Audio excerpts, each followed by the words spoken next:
നമസ്കാരം. മാൾട്ട വാർത്തകളിലേക്ക് സ്വാഗതം. മെഡിറ്ററേനിയൻ കടലിൽ വീണ്ടും വൻ ദുരിതമുണ്ടായിരിക്കുകയാണ്. മാൾട്ടയ്ക്ക് സമീപം അഭയാർത്ഥികൾ സഞ്ചരിച്ച ബോട്ട് മുങ്ങി 10 പേർ മരിച്ചു എന്നുള്ളതാണ് ഏറ്റവും പ്രധാനപ്പെട്ട വാർത്ത. ലിബിയൻ തീരത്ത് നിന്ന് പുറപ്പെട്ട ബോട്ടാണ് ഇത്തരത്തിൽ അപകടത്തിൽപ്പെട്ടത്. ഇറ്റാലിയൻ കോസ്റ്റ് ഗാർഡാണ് 10 പേരുടെ മൃതദേഹങ്ങൾ പുറത്തെടുത്തത്. കടലിൽ കാണാതായവർക്കായുള്ള തിരച്ചിൽ ഇപ്പോഴും തുടരുകയാണെന്നുള്ളത് വളരെ ശ്രദ്ധിക്കേണ്ട ഒരു കാര്യമാണ്. ഏകദേശം 60ഓളം ആളുകളുമായി പോയ ബോട്ടാണ് ഇത്തരത്തിൽ അപകടത്തിൽപ്പെട്ടത്. മാൾട്ടയ്ക്ക് തെക്ക് കിഴക്കൻ ഏകദേശം 45 നോട്ടിക്കൽ മൈൽ അകലെ വെച്ചാണ് ഇത്തരത്തിലൊരു ബോട്ട് തലക്കീഴായി മറിഞ്ഞത്. അപകടത്തിൽപ്പെട്ട 48ഓളം പേരെ സമീപത്തുണ്ടായിരുന്ന ഒരു മത്സ്യബന്ധന ബോട്ട് രക്ഷപ്പെടുത്തിയിട്ടെന്നും വിവരം ലഭിക്കുന്നുണ്ട്.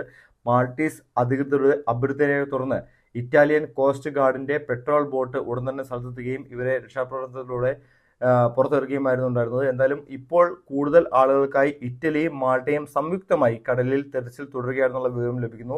മെഡിറ്ററേനിയൻ കടൽ വഴിയുള്ള അനധികൃത കുടിയേറ്റ ശ്രമങ്ങളാണ് വീണ്ടും വലിയൊരു ദുരന്തത്തിൽ ഇത്തരത്തിൽ കലാശിച്ചിരിക്കുന്നത്. ഇതുമായി ബന്ധപ്പെട്ട കൂടുതൽ വിവരങ്ങൾ ഇനി വരുന്ന മണിക്കൂറുകളിൽ നമുക്ക് ലഭിക്കുമെന്നാണ് അറിയപ്പെടുന്നത്. എന്തായാലും ഇതുമായി ബന്ധപ്പെട്ട വാർത്തകൾ എത്രയും പെട്ടെന്ന് പുറത്തു വരുന്നതായിരിക്കും. ഈ ചാനൽ എത്രയും പെട്ടെന്ന് സബ്സ്ക്രൈബ് ചെയ്യുക. നമുക്ക് ഇതുമായി ബന്ധപ്പെട്ട കൂടുതൽ വാർത്തകൾ ഇനിയും ഡിസ്കസ് ചെയ്യാൻ പറ്റുന്നതായിരിക്കും.